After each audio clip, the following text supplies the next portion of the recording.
There we go.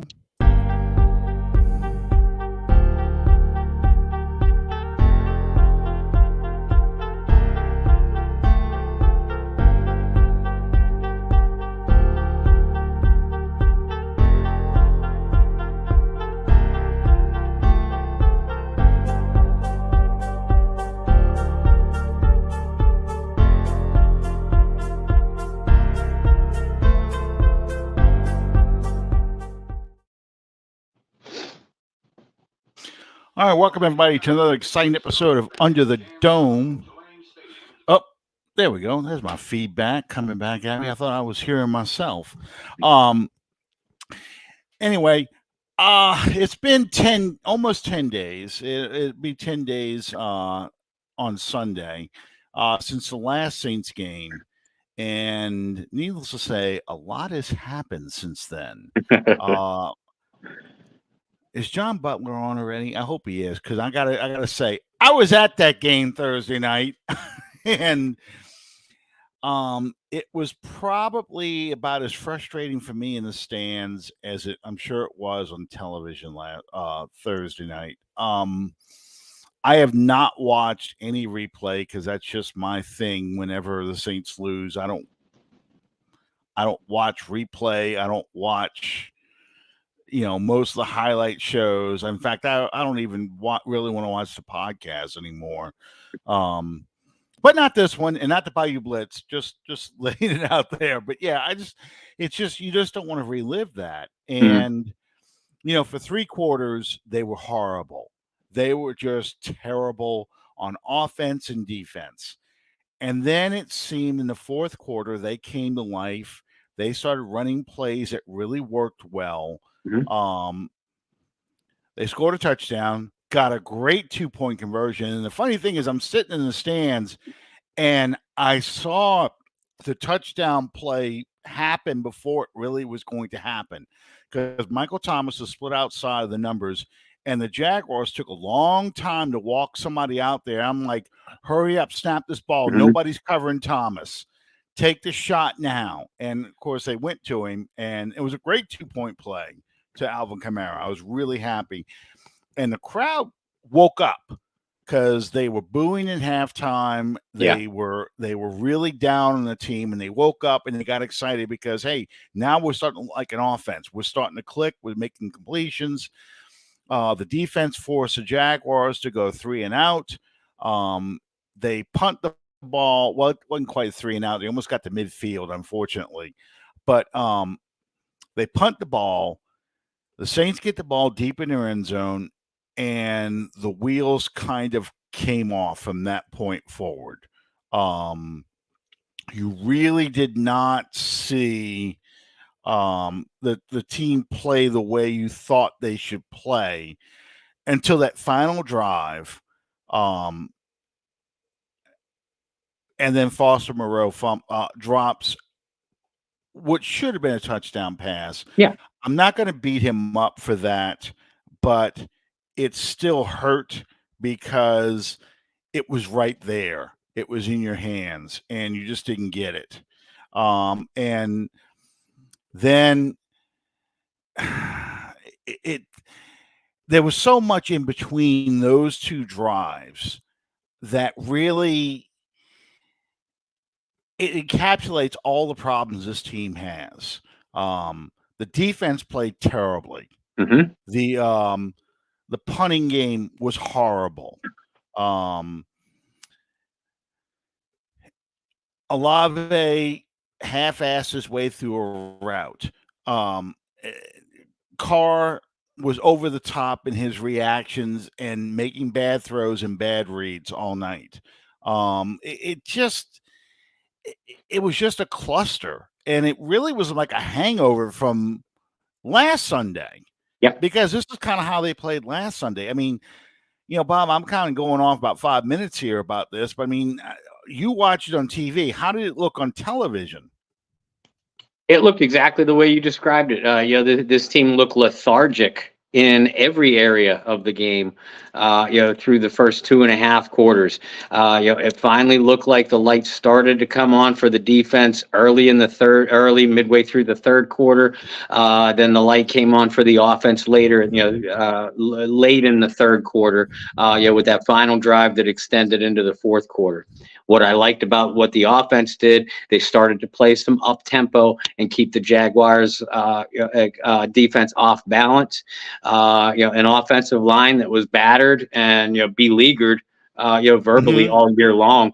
I thought punched above their weight class. I'm not going to say the line played well, but the line played far better than what I expected it to. Uh, Absolutely. and because of that, they got some runs from Kamara off the edge, off tackle, specifically behind Andrus Peat. They provided Derek Carr with a little bit of pass protection. Again, much more than what I thought. But like you said, and I'm glad you brought up the defense playing so poorly a couple of times, because I've come under some fire for an article that I posted on Saints News Network this morning about the defense. I'm seeing Mm-hmm. this defense starting to falter, not only against Jacksonville, but the first half against Tennessee, the first half against Tampa Bay, the fourth quarter against Green Bay. And against Jacksonville, I agree with you. I mean, they didn't sniff Trevor Lawrence all night long. For the second straight week, first Devin Singletary, now Travis Etienne. They seem vulnerable to shifty runners on the edge, Mm-hmm. and the secondary is having some maddening breakdowns. Tyrann Mathieu. I'm sorry, Honey Badger fans, but Tyrann Mathieu is not a guy that you want in any sort of man coverage at this stage of his career. He still sees the field. He still has sharp instincts, but he cannot stay with most receivers in man coverage. And he was beaten very badly by Christian Kirk on that long touchdown run. And the rest of the secondary just took poor angles in pursuit and allowed Kirk to get to the corner. Yet another big play against the Saints defense. So, while Yep. this defense is certainly far from the biggest weakness of it's far from the biggest weakness in the three phases of this team, four if you count coaching. The defense is not infallible, and for people saying, "Oh, yeah, that's because the offense is wearing them out, doing all those 3-and-outs," that does wear on a defense. It does, and I get it. But that doesn't explain coming out so poorly in the first half against Houston, so poorly in the first half against Tampa Bay, and so poorly in the first half against Jacksonville.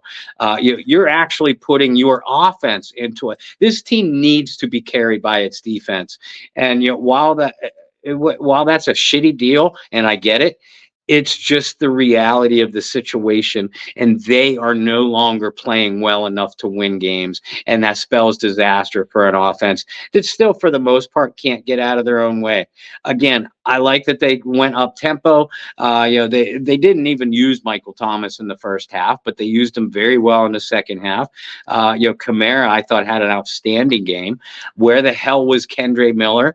Where the hell was use of the guys in the middle of the field? We're still Mm-hmm. talking about these same issues, though, after 7 games. And that, to me, that boggles my mind. Yeah. It's funny because I mentioned this in my write up about the game. I said, you look at the time possession. The Saints had over 40 minutes of time possession, the offense. They had over 400 yards of offense. Carr threw for 305.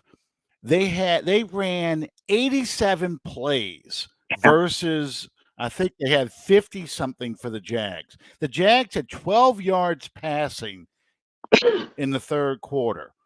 Um, they dominated every important statistic except the final score. Mm-hmm. And a lot of that is because it took them so many plays in the red zone to get in the end zone or try kicking a field goal. They ran 4 plays before they finally decided to run Taysom Hill off tackle with a Mm-hmm. power back there. They put the Saunders in there as the fullback because they have no fullback. It was maddening. And then on defense, I get people pissed off. Carr was checking down too much and passing wide open receivers. The game plan probably was to throw the checkdowns Hmm. because you had Pete on one tackle and you had a guy that you pulled up the practice squad as the other tackle, as your right tackle. So Yeah, they're like, and Max dude, Garcia at guard. yeah, Max Garcia at guard is like, dude, you got 12 sacks in the first 3 games. You were getting sacked once per quarter. Get rid of the ball as soon as you can. And he was getting actually better protection than he was playing for. He Yeah. was he was immediately going to the check down, and the Colts knew, not the Colts, the Jaguars knew that. So they just sat on all those routes. Hmm. Carr got pissed off because Olave didn't finish the route. That guy wasn't following Olave because he knew the Saints weren't going to throw it deep because they were scared to. They were scared for Carr to be back there too long because he was going to get the crap beat out of him. That said, you still have to run full speed. There was a couple times I Yeah. saw him one, and I know people saw on other plays, one touchdown they missed. If Carr just would have been looking at Shaheed breaks right into the end zone, puts his hand up, and he waits and waits and then throws the ball way too high, and Shaheed's too Hmm. high to try and catch it. So I get all that. I'm not putting it all on Carmichael and Carr and Olave, but it's a combination of so many things. Yeah. Why wasn't Jimmy Graham used in the red zone? Why isn't Jimmy Graham used on 3rd and short? Um, it's personnel packages. It's all of it. This offense can and it has moved the ball, but it doesn't do it with any sense of consistency, and there's nothing you can say you can hang your hat on. And you're right. Where was Kendre Miller? Why wasn't Kendre Miller run on screens? If they're sitting on the routes, that's a good time to call the screen. And then Hmm. defensively, I was going nuts Yeah. because the Jaguars were doing the exact same thing the Saints were trying to do, and Hmm. they acted like they'd never seen somebody take 1, 2, boom, get rid of it. 1, 2, boom, get rid of it. Oh, we're going to run an off tackle play. Oh, we're going to run a jet sweep. I said, this is the most vanilla game plan I've ever seen in my life, but it's working because the defense is dropping back 10 yards or giving up 7 yards of cushion.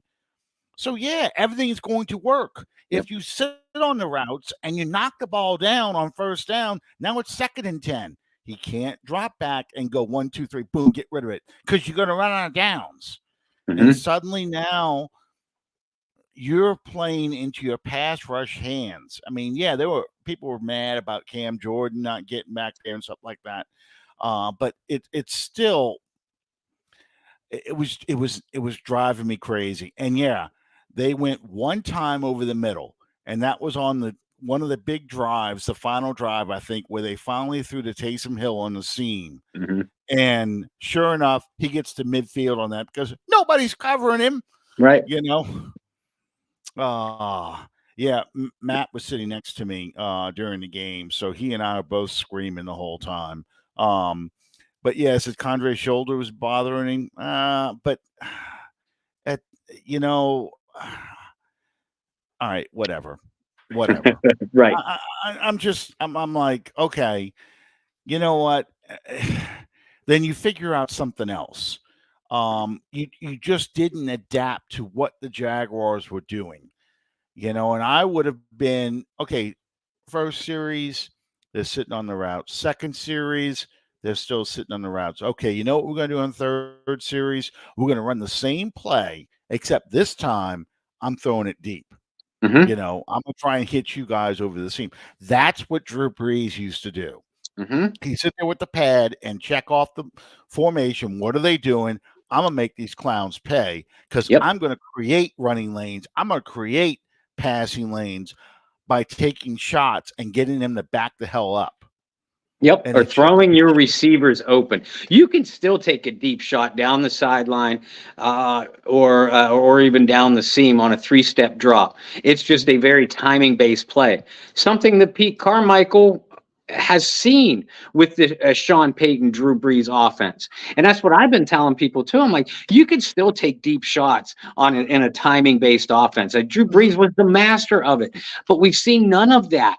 And like you said, I didn't mind the game plan. In fact, I've been calling for the Saints offense to test defenses, horizontally from sideline to sideline every single week.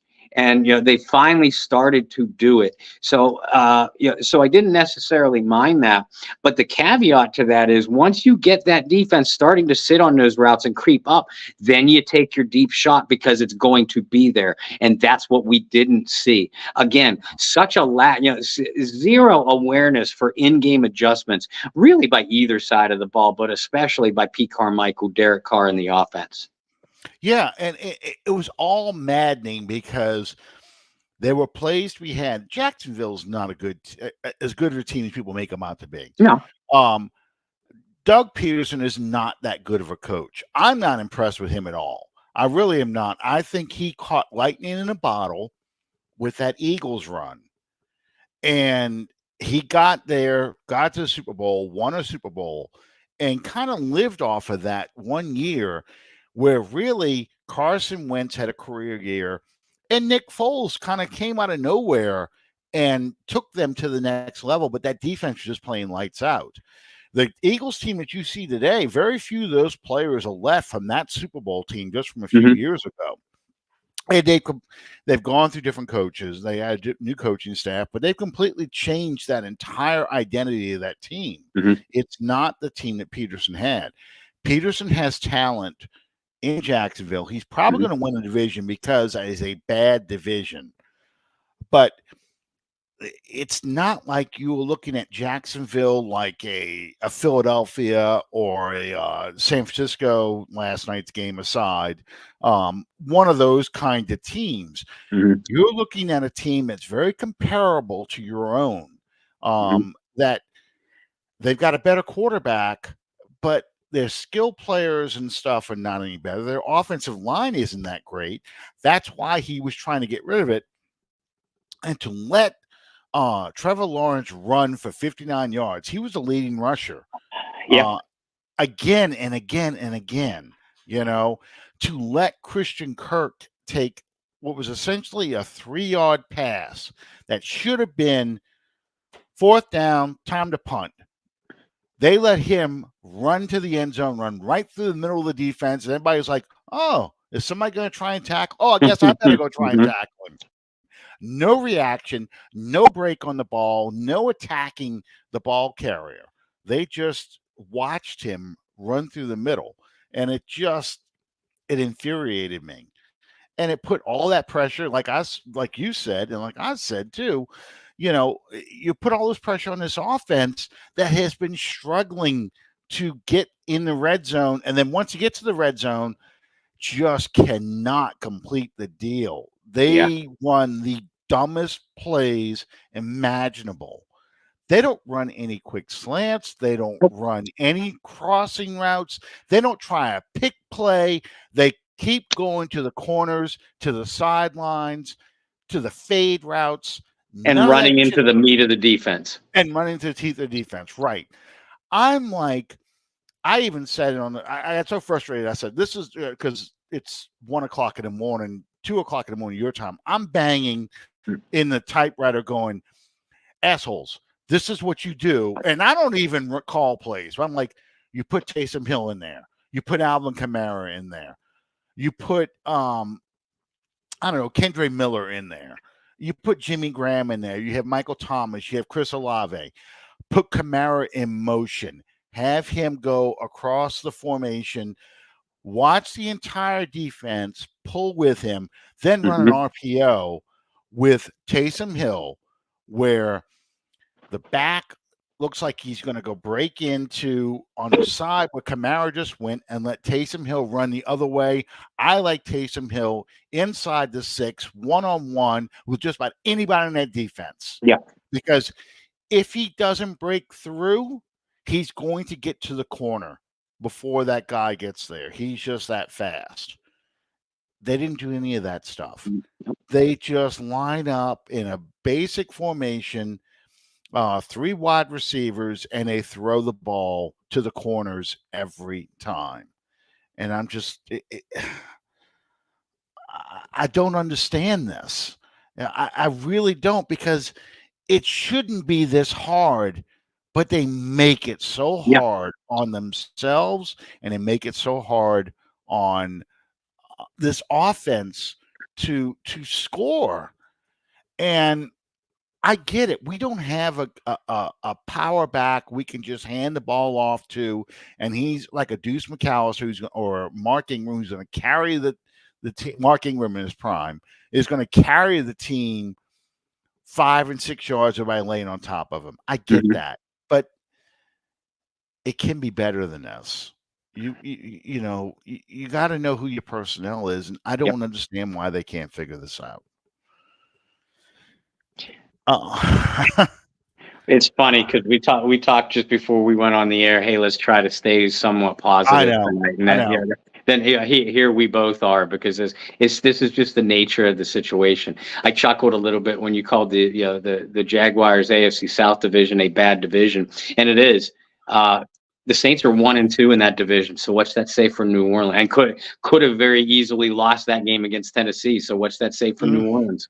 And Yeah. yes, John Butler, that's exactly why they brought Jamal Williams in.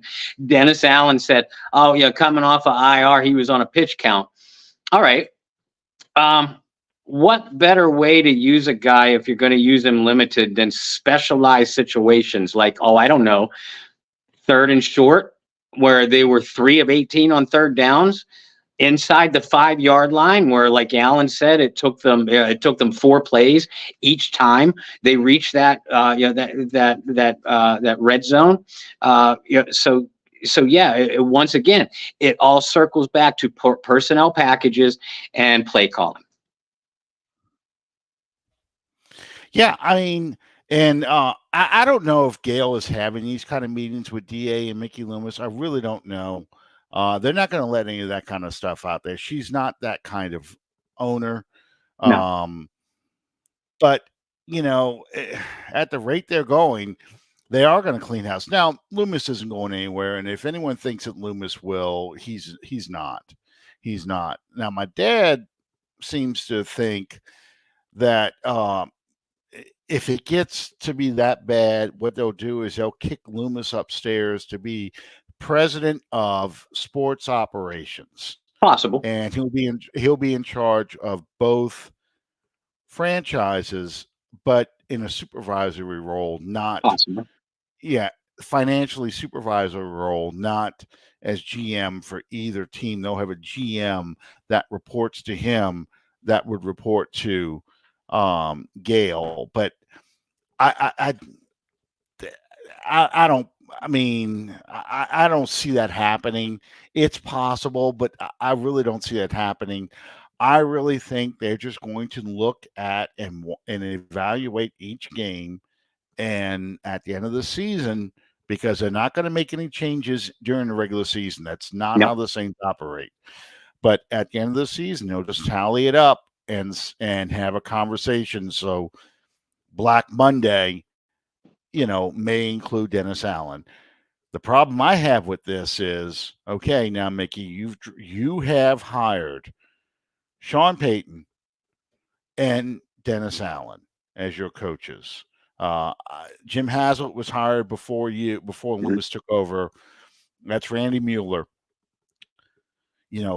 Benson hired um, Mike Ditka, mhm, and Jim Finks hired Jim Moore. mhm. Okay, so who is Loomis going to get to replace Allen if you did that? And to me, it depends on what he wants to do. And you got to realize that this team is built a certain way, that a new coach coming in is going to change the fundamental nature of this team. It's not going to be just, okay, here's your team. You get to pick your new quarterback, which you can't really because Carr's got a contract figure. You're going to have to renegotiate at least, and that means he's going to be here an extra year. Mhm. But that guy is going to have to try and build a team based off of a roster that was built for another coach. He's not going to want to do that. So he's going to start jettisoning those players and get the kind of players that he wants. Like I said before, the Eagles, that's a totally different team than what went to the Super Bowl for Doug Peterson. That's what you're going to be looking at.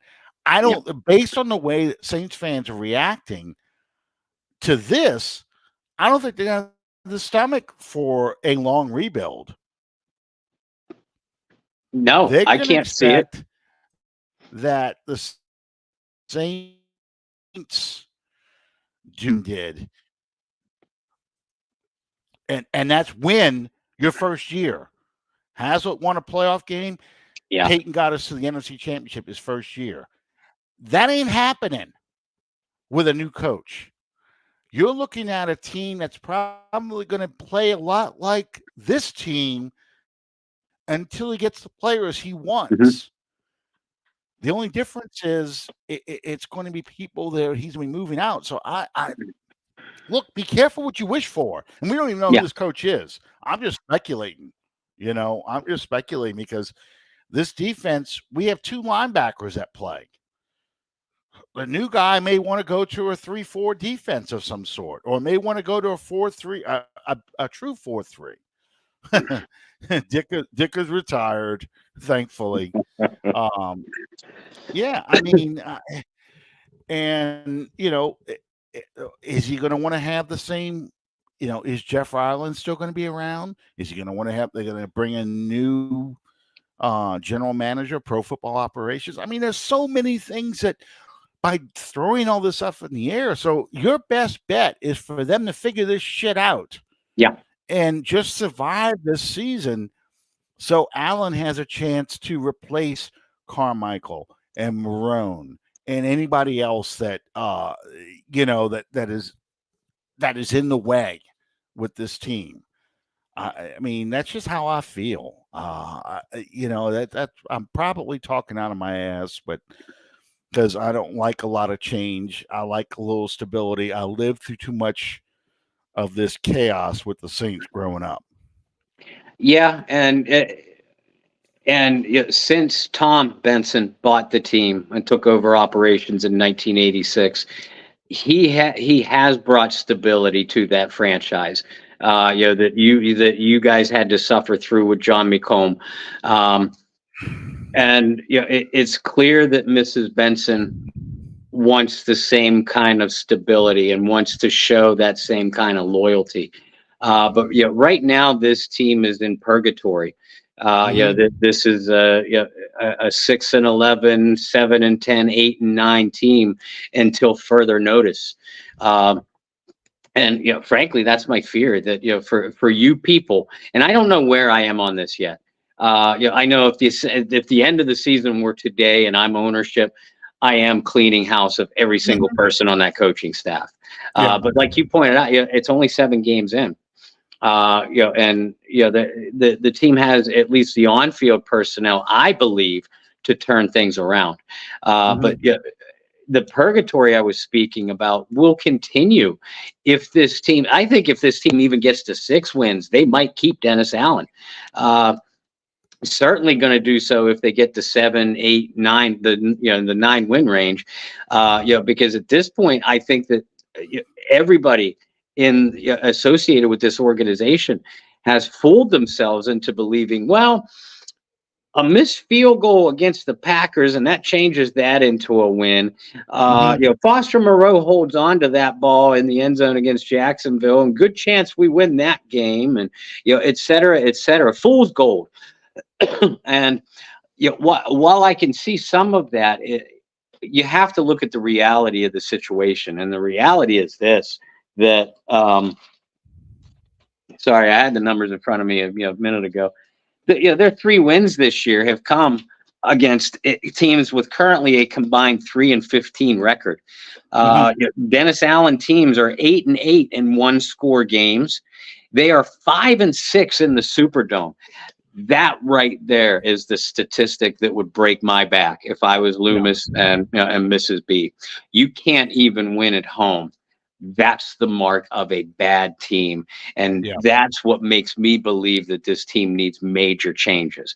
Now, I'm sitting here going into week 8 saying that if they turn it around, with in these final 10 games, and they go even 6-4, then depending on the way that 6-4 comes, that like you said, I mean, Pete Carmichael and most of all of those offensive coaches should be dead men walking right now. Mhm.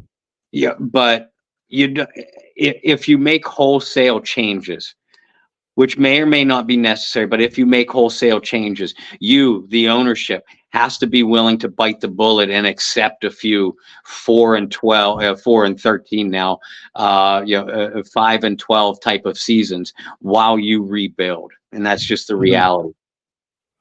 Absolutely. I mean, that's the hard reality. It's going to be a hard thing for people to understand because not only are you going to be losing, but you're going to watch some players go that you really care about. And Mhm. I'm not talking about Alvin Kamara. I'm talking about guys like Demario Davis. I'm talking about guys like uh, maybe Marshawn Lattimore. Yeah. Um, you know, probably a guy like Chris Olave because Olave's got value as trade bait. You know, so and people are like, well, why would you want to trade that? You trade him because he has a rookie contract, and you probably get a high pick for him. Hmm. No one is going to trade for an Alvin Kamara. There was some story I saw on the thing today on Facebook today. NFL memes. Oh, Alvin Kamara might be a possible trade. Okay, first off, you got a $25 million cap hit this year. So next year is a year you can trade him. And what are you going to get in return for him? You're going to trade him to, say, the Eagles, or Rams. you're trading him to the Rams, or you're trading him to the Cowboys, someone like that. Okay. What are you going to get for him? A conditional sixth, a fifth? Because that's what you're looking at for Hmm. given his age and his contract. You're not going to get a His first position round, too. I a mean, second round in his we position. saw that Yeah. running backs are just overlooked now. Right, exactly. So you're not going to get a high pick like that for him.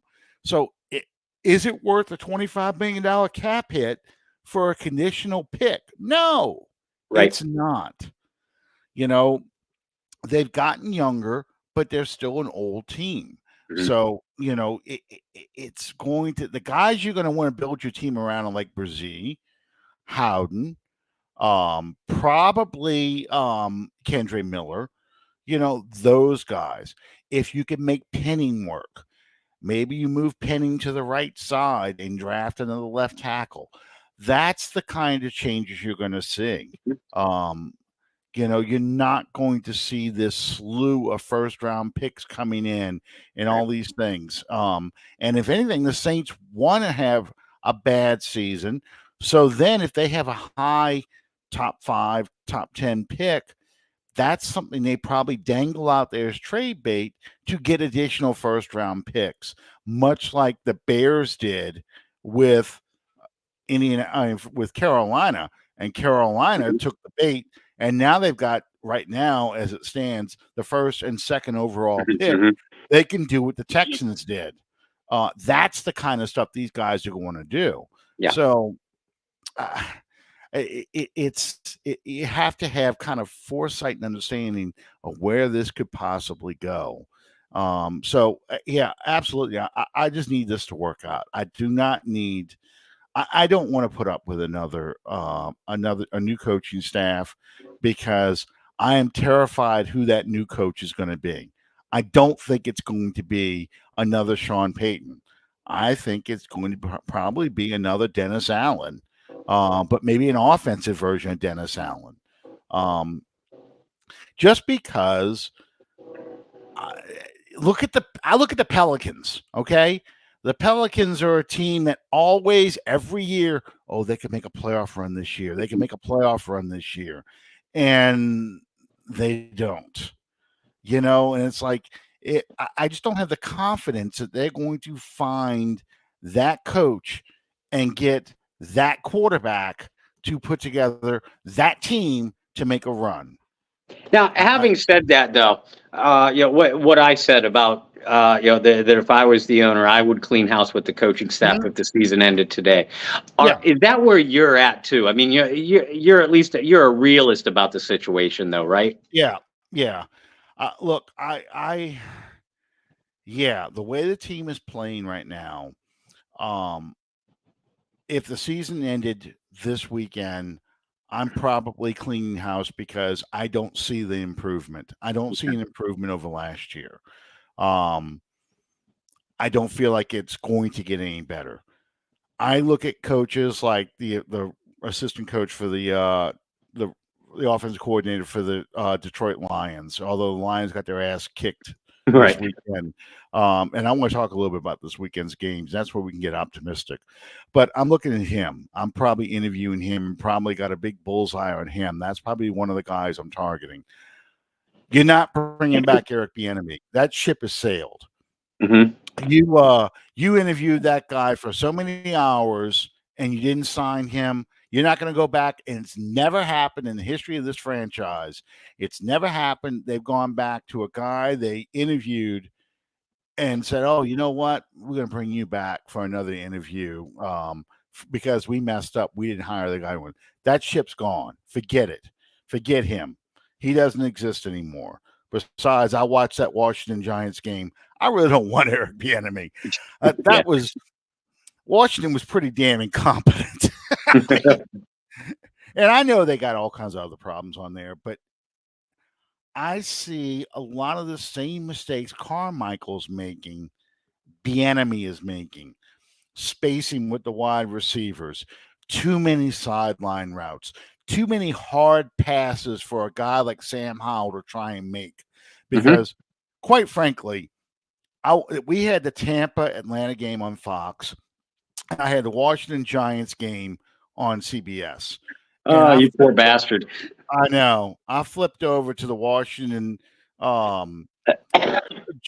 Giants game because, quite frankly, that was you think the Saints are bad on Sunday.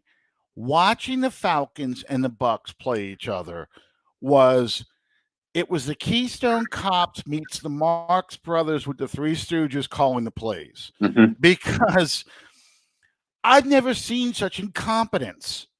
The Bucks lost that game because for some reason they decided to start throwing the ball in the red zone instead of running the ball, making the Falcons use their timeouts. And then, Ritter goes and got a wide open shot to the end zone. Instead of switching hands and protecting the ball, he leaves it out here. Touchback, gets it hit for a touchback. I mean, it was that kind of stupidity. The Bucks get the ball first and goal, the 1 or something like that, and they fumble the ball. It was just. Then the Falcons have a great running back, Bijan Robinson. Oh, he's sick. He's not playing, which they get in trouble for. Yep. Because they did not put that in the injury report. It's just all of it. All of it. I was like, they're going to end up in a tie because they're too stupid to score. 13-10 was the final score, or 16-10, something like that. Listen, the Saints average 19 points per game. We know how bad the offense is. We sit here and talk about it every week. That's the highest point production of any team in the NFC South. Yep. So and they are also the only team in the NFC South with a positive point differential at a +6. Yeah, and some people say, well, that's because you shut out the Patriots. Okay. Those two teams aren't shutting anybody out. That's right. Damn sure. That was a comedy of errors. So, I get it, but it's not like they're playing better football. They're just as stupid. Yeah. The only difference is Baker Mayfield had a career game against the Saints because, like we started the show, he was getting the ball out quick. He's firing it to his receivers really quick, and the Saints secondary did not hold up and knock the ball down and keep them from scoring or getting first downs, getting them behind on down and distance. When they got behind on down and distance, suddenly Baker didn't look so good.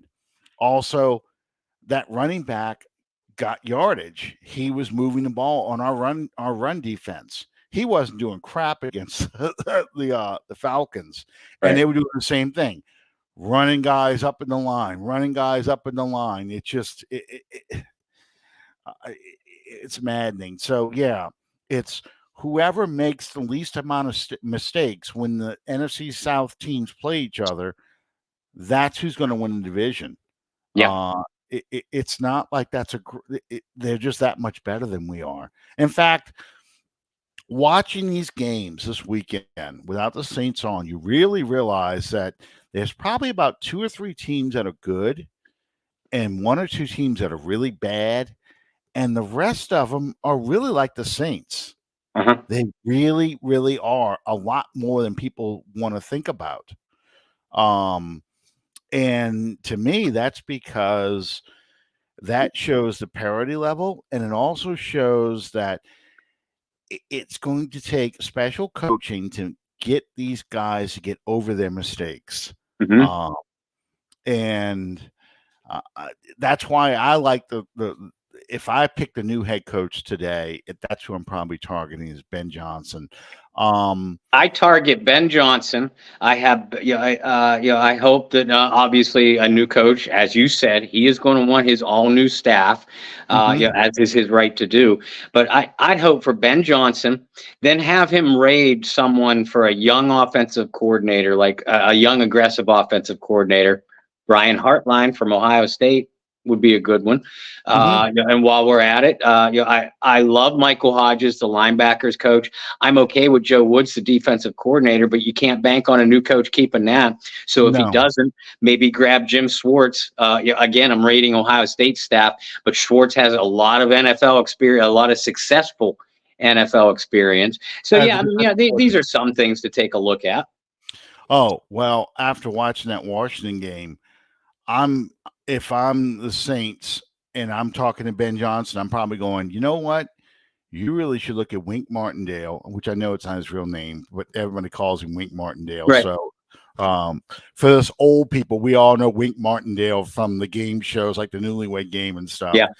But I'm bringing Wink Martindale. I'm making an assistant head coach and stealing him from the Giants because Yeah. he is wasting his life with the Giants. And he took that team of nondescript players and he blitzes the crap out of people from different angles.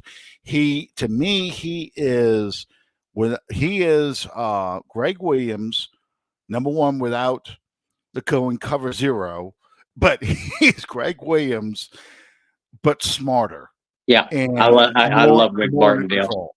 Yeah, because he was great with Baltimore. Yeah. So I'm bringing a guy like him in, and that way the strength of my team is still the defense until the offense gets going, and I'm not really having to blow things up because his scheme fits the personnel pretty well. You Hmm. probably need a few more linebackers, but basically your personnel works with this Hmm. team. With a guy like Wink Martindale, with another defensive coordinator, if you were to take the Dallas guy who was once the head coach of the Falcons, Nolan.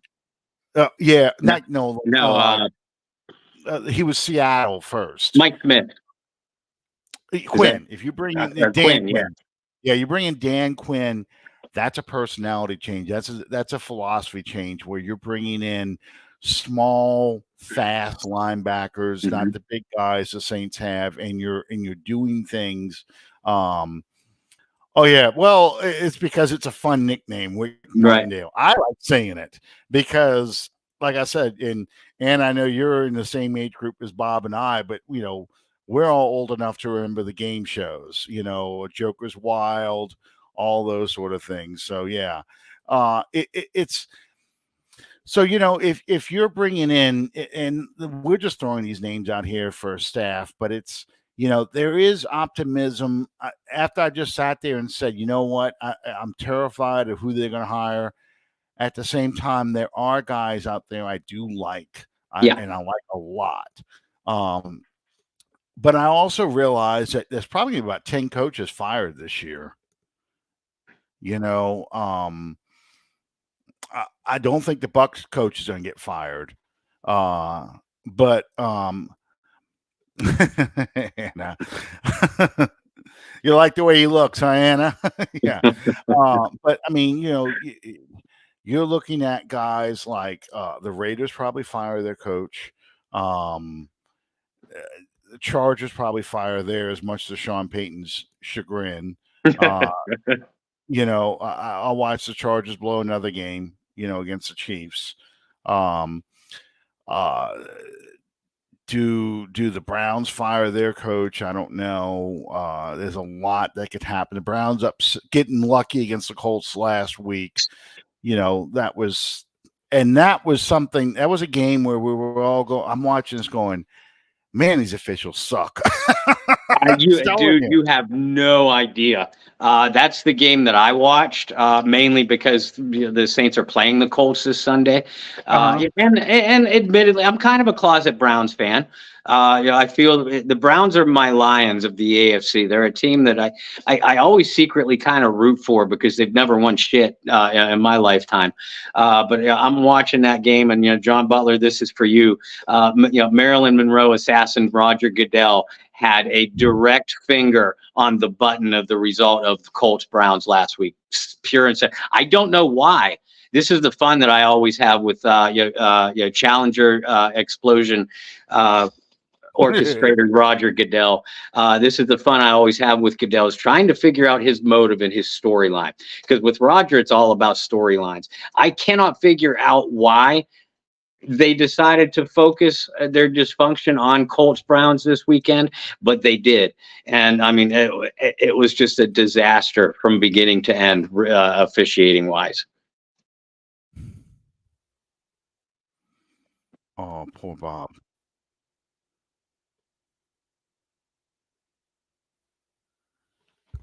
Hey, Bob. Yeah, you got me?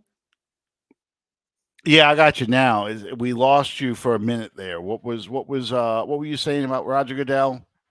I don't know where I cut off. Was it Marilyn Monroe you were at assassin or Challenger disaster?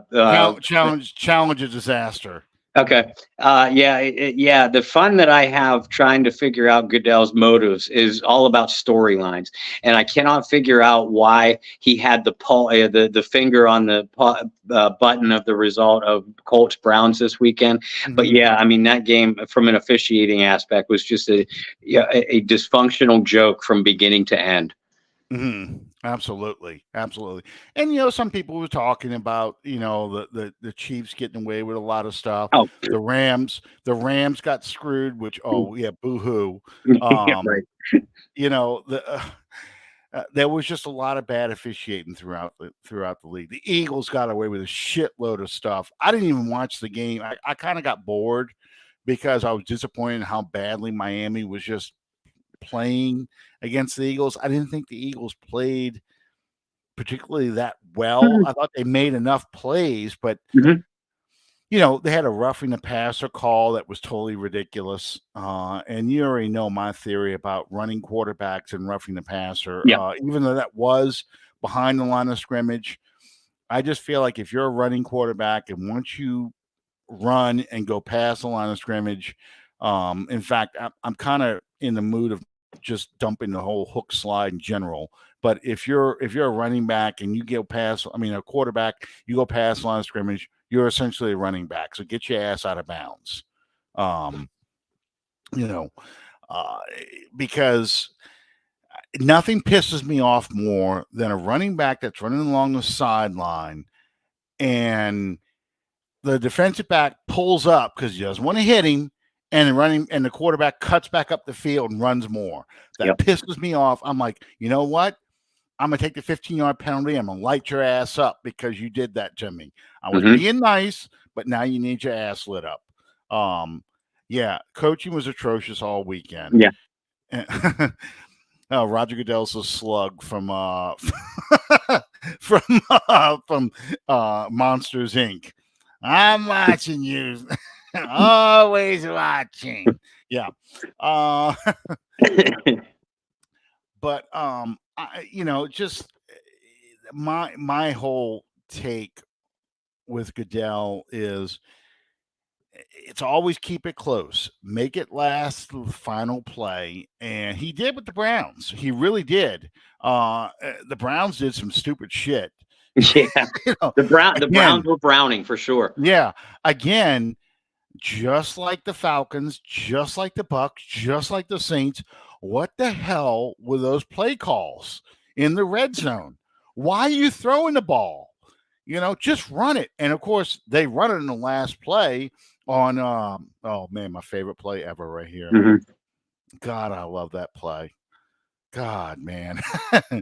um uh, and I can just hear the sound bite. I want Lance Moore on that 2-point conversion. And oh, here we go. Here it comes. Here it comes. The Peyton Manning. At first, he get a first down, but Peyton Manning throwing the pick six. God, I could watch this game Yeah. forever. I think. Anyway, yeah, it is. Just again, we're talking about another team though. Going back to the Browns, were just bad play calling in the red zone, and I don't. There it is. I don't understand what these coaches are thinking. Are they looking too much at analytics and saying, okay, I have a better shot of scoring by throwing the ball than running it? I mean, he had 2 timeouts in his pocket. Hmm. You can run the ball and you can get something, but And they Cleveland didn't do it. ran for 150 yards against Indianapolis, so it's not like they were being stuffed all afternoon either. Right, right. It just and you didn't have Kareem Hunt even in the play in the formation to even make them think there's a running play. Just it's maddening. It really, and I'm seeing this over and over and over again in different ball games where unless you're the Eagles or the Chiefs, you have no clue how to score in the red zone. I mean, if I want to watch this many guys, not score all night, I might as well go back out with my friends, in college. Uh, but yeah, it's so, if there's an optimistic streak, we've been talking about all kinds of different things. If there's an optimistic streak to anything, it's not just the Saints. There's a lot of Mhm. bad football being played out there, and it's being repeated each week. Um, I didn't even turn on the game, and the 49ers, with all that great defense, you're telling me that without Christian McCaffrey and without Debo Samuel, suddenly now Brock Purdy looks very much like a 7th-round draft pick. That Shanahan's great offense doesn't work without those 2 guys. Yeah, or the vaunted San Francisco defense is going to be shredded by Kirk Cousins in prime time. Yeah. Or the Buffalo Bills. Here the Bills are a Super Bowl contender. That's how they're being billed, Mhm. pardon the pun. I watched last Sunday night, I watched that Giants Bills game. That was terrible. And then, uh, uh, uh, you know, you're looking at the score going, okay, this is a Patriots offense that cannot score. They just can't score. And they run up the score on the Bills. Now the Bills have a huge fight back to come back Mhm. and make it look respectable. But the Bills with Stephon Diggs, with Allen, with um, that good defense and everything else, and they can't score. It just I couldn't understand it. I really couldn't understand anything that was going on this weekend. Watching those scores at the bottom of the screen the whole day. The Vikings, they won last week. I think they were playing the Bears, and they really won because the Bears kind of just shit the bed after a while. Mhm. They had a backup quarterback. They weren't playing Justin Fields, but they just, I don't, I didn't see anything that made me think, oh yeah, the Vikings, they're a good team. it wasn't there. So No, and like you said, yeah, I look at. I know some of you listen to the Jordy Haltberg show, and I have a spot on him on the, every Tuesday with him. Jordy likes to close out our segment by asking me who my top 5 teams in the NFL teams are that particular week, and my top 3 have been very consistent all year long. 4 and 5 are a revolving door because of what you just said, Alan. Just because of the parity that Goodell demands. And outside of I still think the San Francisco 49ers are among the top 3 teams. mhm. Philadelphia Eagles, they don't seem right, but they are among the top 3 teams. Kansas City Chiefs, even their offense, you can always count on Mahomes, Reed, and Kelsey, but outside of that, they've really struggled to find other complementary weapons. And if Taylor Swift's in the audience, Right. Kelsey's going to go off. Right. But I mean, I don't think anybody could put up a whole lot of argument that the 49ers, Eagles, Chiefs, whatever order you want to put them in, are the top 3 teams. And then after that, there's a significant drop off. You have a good level of teams, that. I put the Bengals in there because I think the Bengals are coming on hard. The Ravens, who just got their ass kicked 2 weeks ago by the Steelers. Maybe you put Pittsburgh in there. Maybe you put Detroit in there, but they just got ramrodded by the Baltimore Ravens. Maybe you put Dallas in there, but Dallas got swapped by San Francisco a couple weeks ago. Miami. Miami. I love the track team that they have on offense, but they wilted from a physical challenge against Philadelphia on Sunday night. Even that chunk of good teams, the people are the Buffalo Bills. I guess I personally think the Bills are grotesquely overrated, but I can see why people put them up in there. Even all of those so-called second level teams, the next level down from the top 3, all of them are beatable as they've proven. Because each one of them that I mentioned have not only lost baffling games, but a couple of them have been absolutely run out of the building. It's not something you typically see from Super Bowl contenders. Yeah, exactly. Miami would have been in my top 5, and Miami looked terrible against the Eagles. Yeah. Now, they're probably going to pad their schedule with some good wins against some other teams, especially in the division. But it's just, yeah, yeah, you're right. They, they love that. And to me, I don't want to spend a whole lot of time on her because I'm not. No, they have no shot.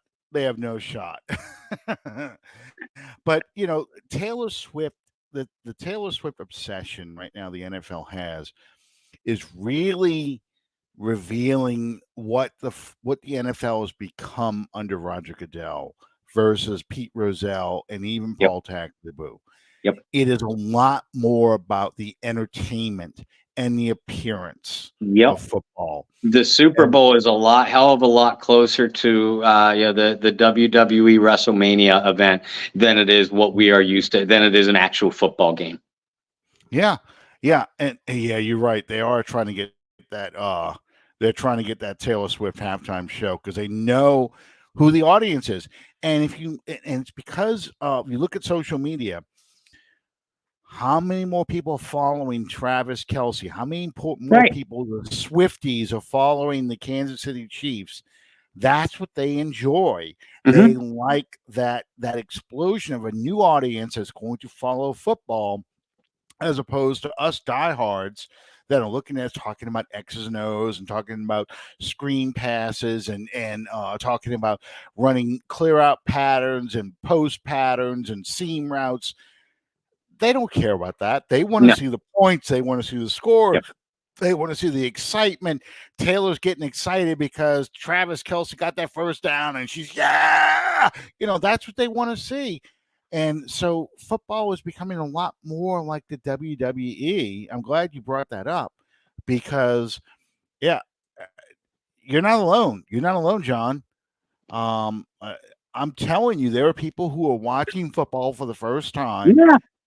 and it's because of Taylor Swift, and the camera knows it, so they're going to show her every time. Yep. And when you look at the Super Bowl, that is the ultimate goal for what NFL games should look like for Roger Goodell, and he wants to expand into London and Germany and just get. I don't know why Mexico City's never a part of it, but I guess they never want to go back to Mexico City. But they want to get into Europe and have these games. Because Roger Goodell was responsible for the fall of the Alamo. You know this. Yeah, right. He killed Santa Anna.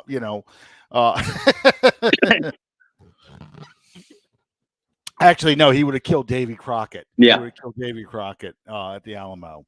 Have you ever been to the Alamo? I haven't, and I've been to Texas, but I've never, a couple spots in Texas. I've never been to San Antonio, and I've traveled a lot.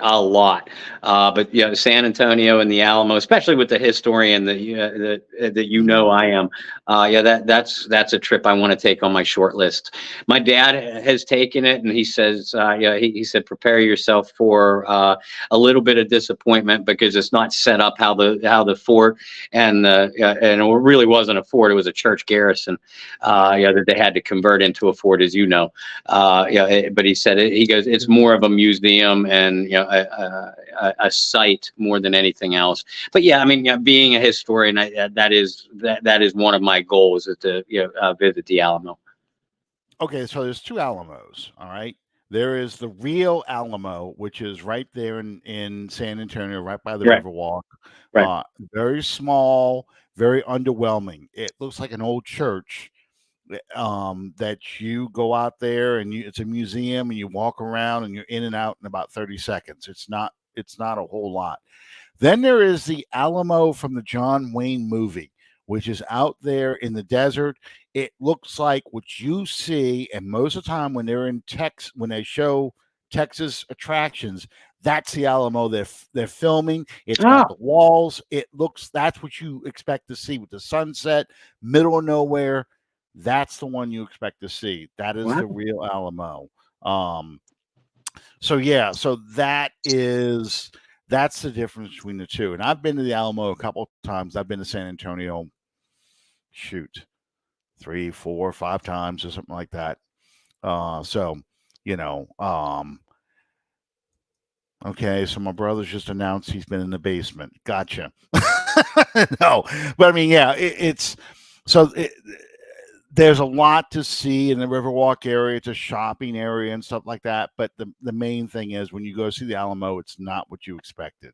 You expect to see the movie. The movie Alamo, and you're not reaching EJ because it is entertainment, and that's what we really need to understand. It's entertainment. Yeah, and again, with Goodell, it's all about trying to figure out his storylines. One of his storylines, very clearly week to week, is he wants Mahomes to be the next Tom Brady. That's why Kansas City, who I've always believed has been, the recipient of Goodell cheating. Now we're seeing it a lot more obvious. But last year's storyline, Andy Reid versus Broncos. This is a Broncos fan talking. Well, right. But I mean, in fact, use your eyes. But anyway, last year's storyline: Andy Reid versus the team he used to coach, Philadelphia. Kelsey versus Kelsey, a brother Super Bowl. Year before, who the hell was it? The year before, was that the Rams Bengals? That was Rams Bengals. Okay. I mean, Rams in their home stadium have to make LA relevant. We saw that as Saints fans way back in 2018. That's when EJ. That was the storyline. This one I'm playing behind you right now. It's going to take another thing like that. Sadly, it might. It might. But yeah, I mean, with Goodell, it's just about figuring out the storylines, and I could go back year after year after year, under his Nazi regime.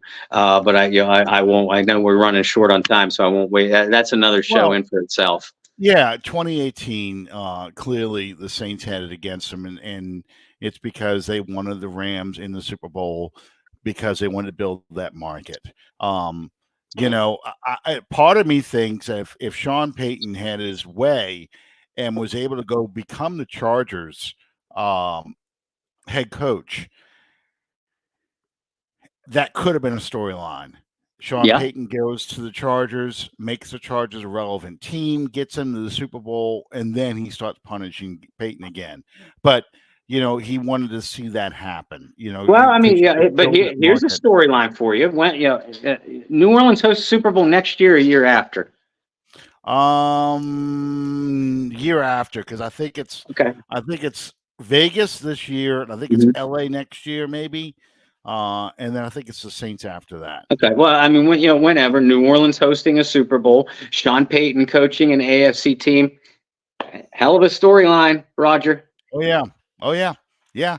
Sean Payton versus the Saints in the Hmm. Super Bowl. Yeah. Yep. That would be a great one for him. So we'll see how that goes. Um, Two things before we wrap up for the evening. Number one, we kind of talked a little bit about the Colts. I've been running Colts stuff behind me the whole time.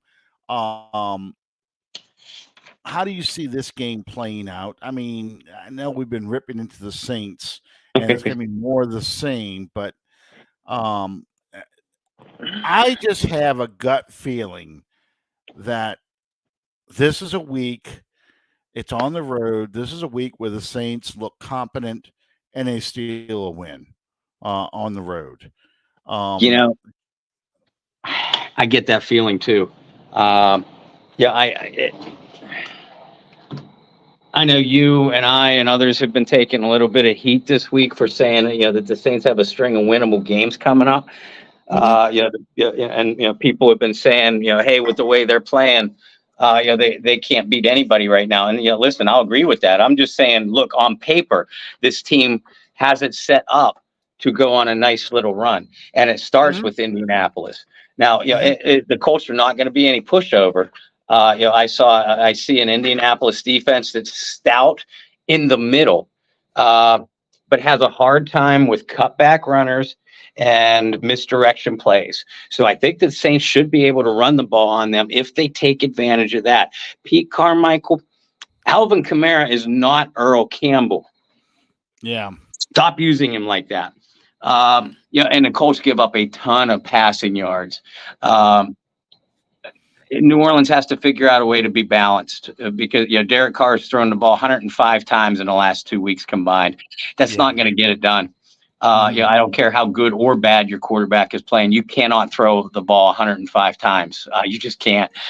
Not with this offensive line. Defensively, Indianapolis runs more read option plays than anybody in the league. Now, I understood that with Anthony Richardson, but I saw them running a lot of those with Gardner Minshew also.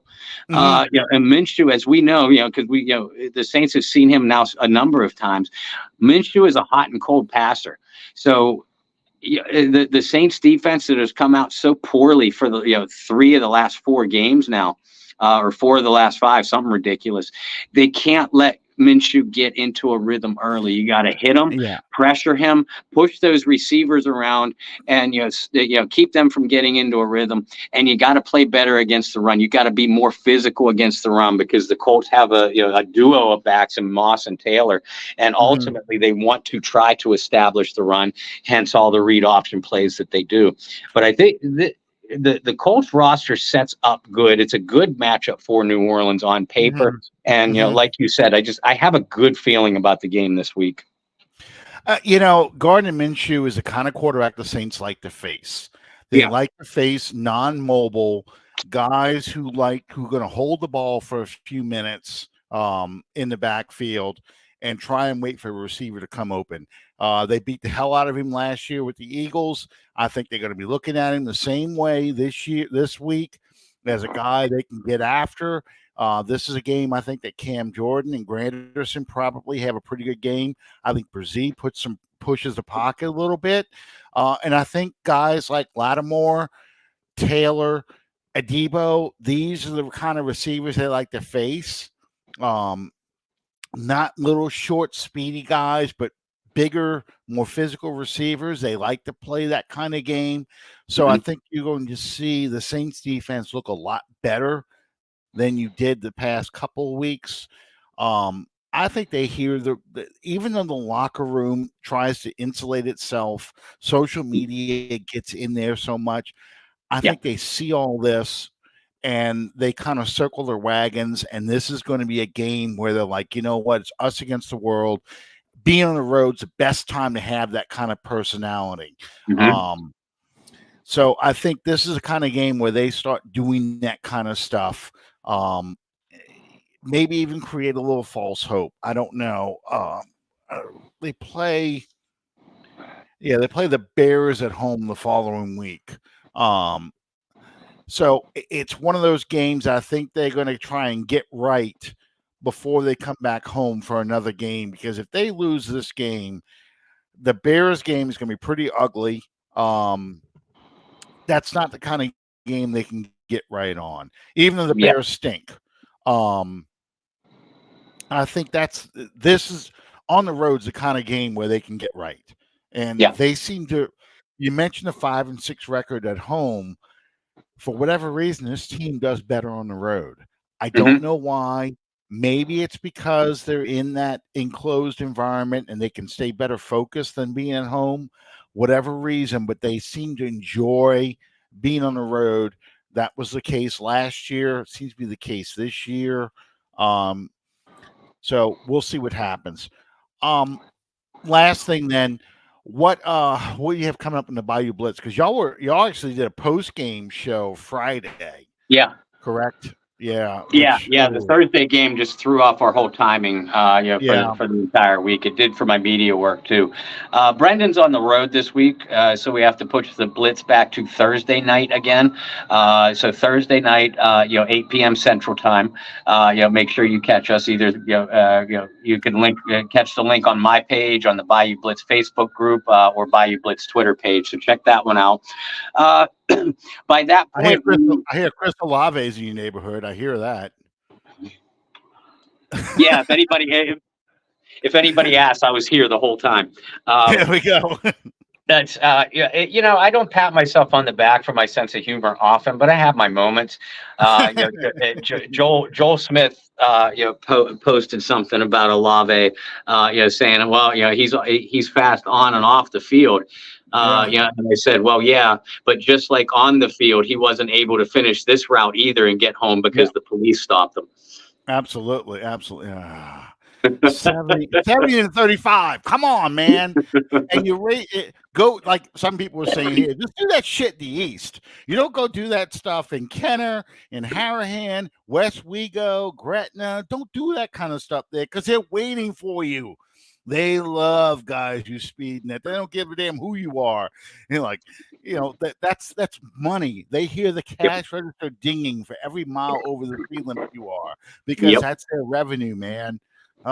Yeah, I've lived here way too long. Like I told you before air and before we went on the air, there are parts of town where I treat it like a school zone, no matter what time of the day or night, because I know the cops is just sitting there. Yep. Anybody who lives down the bayou, don't speed through Golden Meadow. Anybody who's taking 190, don't speed through Crotch Springs. You just don't do that. You're gonna screw around, go speed in New Orleans because they don't have any cops anywhere. Don't go to Jefferson Parish and speed. They don't play that shit. But anyway, well, good. I tried to catch the show Friday night, but Matt was in town. He stayed for the game and stuff, and he stayed the weekend, and it was just. I didn't want to relive it. I was mad enough. Right. I I get mean, it. if you guys if anybody read my stuff, my good, bad, and ugly, you could. I was like typing that thing, and I just went on a tear. I just started going, and I had work the next day, but I'm like, no, I got to finish this. I'm writing all this stuff while it's fresh in my mind because it was. Hadel's is good. Hadel is good. Yeah, there's a couple other places I got to hit you with, but Hadel is still classic. Get a dough bash cake from Hadel. But in the meantime, I wanted to be more optimistic. we call this life in the fast lane because of Olave. But the other thing is, this is a game I think is a get right game. The Saints have to come out, play fast, come out and establish something early, run Yeah. the ball, do something, get down the field, score a touchdown your first possession. I know that's asking a lot from this team, but I think if you do that, the fans would feel a lot better. The game's a lot more enjoyable, and I think the defense will feed off of it Hmm. because I do not believe Dennis Allen has lost his team. I don't think he ever will lose this team because they like him They as a do. person. They like him as a coach. It's just, is the moment too big for Allen? Does he have the ability to control all aspects of the team? I don't think he does. He hasn't shown Yep. that. Um, and the unfortunate thing is, when Sean Payton had this problem, and it was the opposite problem for him, when he had historically bad defenses, he just got better on offense Hmm. to make up for those deficiencies because he had a Hall of Fame quarterback Right. who could do these things for him. That's not the case with Allen. He's Hmm. trying to win with defense. He's trying to lower the the mistake threshold, and if anything, it seems to be it's increasing the mistake threshold. And I don't know what it's going to take to get them out of that lethargic performance. Maybe it takes the quick, the 4-minute offense is what I call it. Not the 2-minute drill, but a 4-minute offense where you're calling a lot of plays, a lot of scrimmage. It bang, bang, bang. You get some rhythm, you get something going, and that's the key to getting this team in the end zone. Yeah, Not I mean, it big. gets you, and this as an athlete too. It Mhm. gets you out of your head, and when you're in a slump, you tend to stay in your head because you start pressing and you start overthinking things. You go Mhm. into a hurry up mode, or ramp up the rhythm, and you're then become more of a reactive state rather than thinking and just letting instincts take over. And like I said, I like what I saw from the Saints offense in the last quarter and a half because again, the play calling, the spacing still atrocious, but they were moving the ball and they at least established a rhythm, which is not something we've seen at all in the first 6 games previous to that. And I don't think it's a coincidence. He targeted Olave like 15 times Thursday, and Olave only caught 8 passes out of those 15 times. But when he went to Thomas and Kamara, when it was in the hurry up, the 4-minute offense, it was like boom, boom, boom. I'm hitting them all. Yeah. And then I'm going Taysom Hill down the middle, and boom, I'm doing these things. Juwan Johnson's supposed to be back. Allegedly, they had a connection during camp. This is the other thing that's frustrating because we didn't see any of this during camp. All the reports we got during camp was they look creative, they're moving the ball, Hmm. he's spreading it around. All that stuff seems to have gone out the window. The more this team is out there, and again, 87 plays on offense. You're doing something right if you can get 87 opportunities to do stuff. Yeah. But at the same time, you need to be more productive so it's not 87 plays. It's not taking you 17 plays to get into the end zone. A 17 play, 20-yard, 25-yard drive. Yeah, it shouldn't take that much because you've got the ability to go further down the field. And it's maddening. It really is. I don't know if he's scared of the middle of the field. I don't know if Carmichael's scared of the middle of the field because they don't even run the middle of the That's field. right. You That's my know, question. Carmichael, not Carr. and yeah, and I understand that with a guy like Winston because you're trying to prevent the interceptions, but Hmm. Carr doesn't have that problem. He's a little inaccurate. He's late on some of his throws because it takes him a little while. But to me, if you just call a couple of slants to Michael Thomas or get the tight end and just run a little hook pattern in the middle of the field in front of the safeties, or Kamara in those arrow routes and stuff, just getting them out Yep. there, or a small drag or crossing route with Kamara. Man, you can get something going, because I like Kamara matched up with a linebacker and going across the middle of the field. That's a win-win every time. Yep. And it Yep. just, Yep. he just doesn't do that. And I don't know why. So, yeah. Anyway, I kept Bob on longer than I do. I always promise I'm gonna cut it short, and we get on something, and it's all of a sudden it's 20 minutes after. So, thank you guys for joining us. Thank you, Bob, for being a part of it again. My pleasure. We'll check you out on the Bayou Blitz on Thursday night. What is the Thursday night game anyway? I don't even know. Tampa Buffalo, I believe. Oh God. Yeah. Well, Tampa's going to lose that game. I don't know. Buffalo. Yeah, right. Yeah. I don't know. I would assume Buffalo's going to lose that game, but who knows? But, and who the Falcons play this weekend? Do you know? Not off the top of my head. I don't. Okay. I don't either. But hopefully the Falcons lose, and it'll be perfect that we're all 4-3 or 3-4, something like that. So anyway, thank you guys for joining us. We'll see you next time under the dome. Good night, everybody.